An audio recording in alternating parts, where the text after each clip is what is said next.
No changes from first to last. Champ Kylie in front of High Definition, and third is Impaire Et Passe. Out to continue the trend of his run-by-run improvement under Amir Kabir. I know the way you're thinking.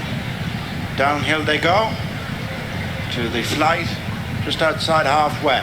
Champ Kylie, followed by High Definition, Impaire Et Passe, and then Amir Kabir. And I know the way you're thinking.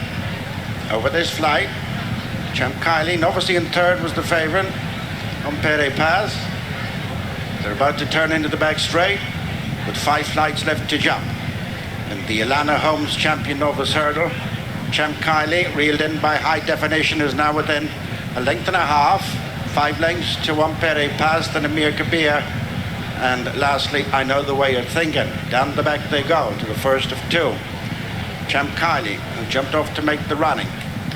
Jumped it better than nearest rival, High Definition. And third is Impaire Et Passe with matching strides out the back. I know the way you're thinking. And Amir Kabir, they 4 to jump as they return to their point of departure. Less than 7 furlongs to go. It's Champ Kylie, Danny Mullins from High Definition, and JJ Slevin, being followed then by closing Impaire Et Passe and Paul Townend, as these 3 tighten up, a couple of lengths clear of Amir Kabir. Keith Donoghue on the inside.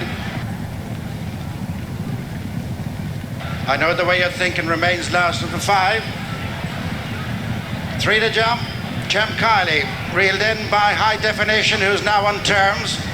3 lengths behind them, and third is Impaire Et Passe, and then Amir Kabir. And I know the way you're thinking. The third last flight, which was their first, landing together, Champ Kylie and High Definition, tracked by Impaire Et Passe, and then Amir Kabir. And busy at the back, Luke Dempsey, and I know the way you're thinking. 2 out. Champ Kylie from High Definition, stalked to the home turn by Impaire Et Passe, and then Amir Kabir, and I know the way you're thinking. Just over 2 furlongs to go and 1 flight to jump. High Definition just nudges ahead of Champ Kylie. Brought to the outside is Impaire Et Passe, followed then by Amir Kabir, and I know the way you're thinking. Racing down to the final flight, and it's High Definition, the fractional leader from Champ Kylie. Pushed up on the outside is Impaire Et Passe as they come towards the final flight, and Impaire Et Passe is driven to the front from High Definition, and over goes Impaire Et Passe, and High Definition collided with the rail. But it has made no difference as Impaire Et Passe is powering clear in the closing stages to preserve his unbeaten record in the Alanna Homes Champion Novice. Patrick Sheard, Willie Mullins and Paul Townend.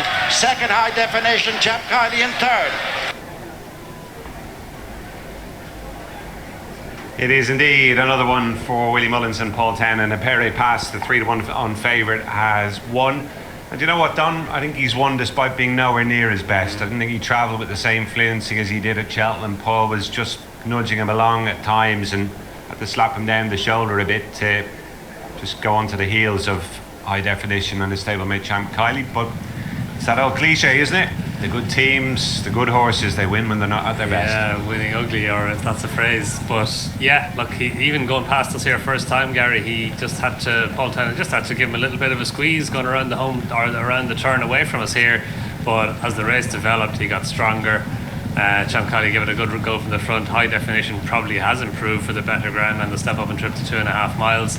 And going to the home turn, when High Definition moved up on the outside of Champ Kylie, you're just kind of wondering for a few strides if Impaire Et Passe would bridge that gap, but he quickly did. He moved up on the outside and got the better of High Definition on the run to the last, jumped the last really well, and he went right away then on the run in. So he stayed the strip really well. Obviously. Sorry, Don, that was probably the one he missed, wasn't it? The first one, yeah. Heading down the far side, he just hit that one. But in general, jumping is a real strong suit for this horse. Yeah, no, he's a very good jumper, isn't he? And I think he needed to today as well. No, he did. In the race. Yeah, like completely different to State Man. If you'd taken the odds on about State Man, you would have been happy at every stage of the race. There were a couple of stages during this race where if you were on an odds on Impaire Et Passe, you would have been just a little bit concerned. Like even there, you got a wee bit tight. I know he probably jumped it a wee bit more quickly than High Definition did.